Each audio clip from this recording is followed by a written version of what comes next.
In a country like India, we are busy in increasing the standards of our lives, but there are areas where basic services are not available. Over one-third of India's population reside in that area. Approximately 65 million people are not sure about how long they have the access to food, shelter, and clothing. Apart from this, the literacy rate among these people is just 17.7%. Developing a nation is not just the higher standards of urban area, but the upliftment of rural areas also. But who takes the initiative for this today? Pune, also known as the education hub of India, has one-third of its population living in slum area.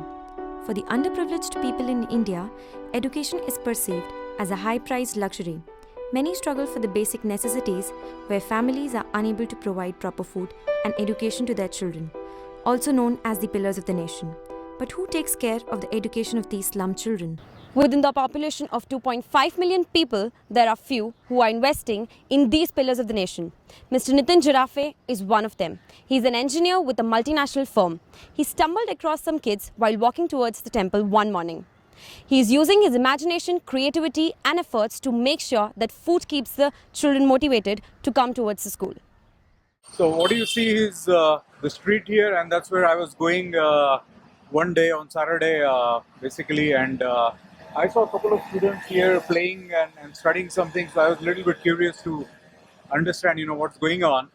And what I realized that there is a NGO called Awakening Jagrati, and they were conducting some classes, but they were out of fund and they were not able to give the nutrition, and the strength of the kids were very less. So that's where I decided why can't I come in and help these kids.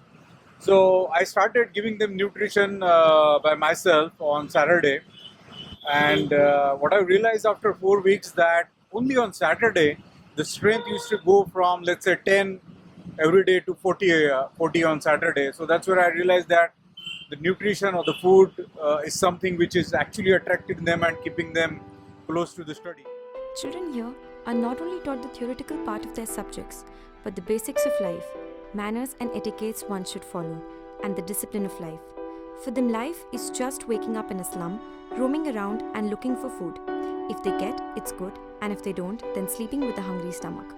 But here they are learning to live their lives. They are taught about different walks of life. So next question was how you really provide them the food on day-to-day basis, because I'm a working guy. So what I did is I tied up with one Anna. I mean, he's a Idlewala Anna who's kind of, he has a stall there in front of the Hariganga Society. And so I contacted him. I told him about my idea, what I'm trying to do here, and he was very handy. In fact, he said that he will provide the idlis on daily basis, as well as he'll add 10% more idlis on behalf of him. So he was kind enough to give the enough quantity of idlis in a reasonable price on day-to-day basis, so that these kids can be fed every day and they remain attached with the study.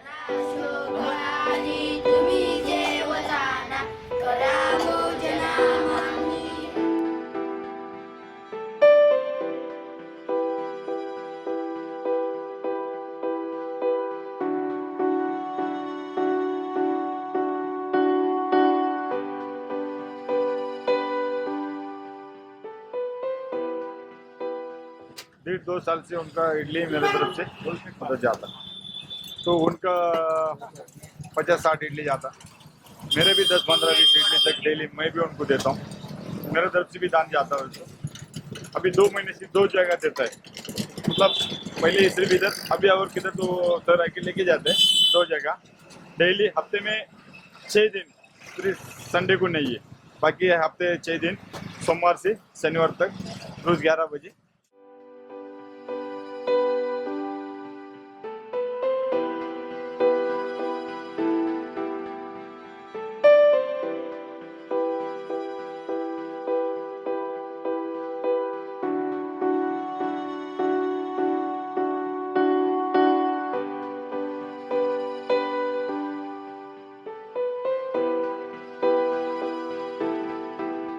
Where there are hundreds of people who are sleeping with hungry stomach, there are fortunate kids like these who are having their midday meals. But is it easy to deal with these children? पहले इतनी परेशानी आई कि वो कुछ भी सुनने को तैयार नहीं थे। हम शांत बैठने को बोले तो शांत बैठना उन्हें मालूम ही नहीं था। कैसे 2 मिनट शांत बैठेंगे तो तीसरे मिनट फिर से चालू, फिर से झगड़ा, फिर से गालियाँ, ये सब कुछ शुरू होता है। तो मैंने सोचा कि हम रोज़ आएंगे, थोड़ा बदल होगा, फिर से जाकर कोई तो होगा, कोई तो किसी तो प्रकार से अब इनमें सुधार आ जाएगा। हम इधर आके पढ़ते हैं, जो आता नहीं वो सीखते हैं, समझते हैं।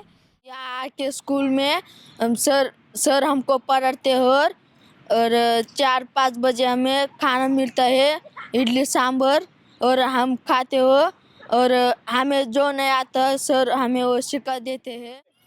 So my message to people like me and you would be that I mean these are our people, right? I mean it is expected that the government takes care of them, but I mean we being a citizen, it is also a responsibility that we do something. We do our bit and support them, because these kids are tomorrow's generation. I mean they are the people who are going to grow our nation or collapse our nation, or let's say take care of our nation.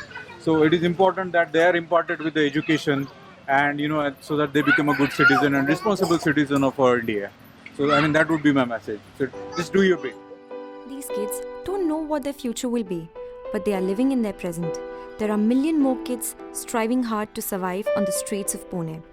We are fortunate enough to have people like Nitin Churafe who are taking efforts in building a better tomorrow. Education is the movement from darkness to light. These children are taught how to use their educated minds and enlighten their creativity to build the world tomorrow. People like Nitin Churafe will surely help these children in coming up. There are thousands more slums where people like you and me need to take the initiative and build their world tomorrow. This is Mansi Purohit reporting from CMedu News, Pune.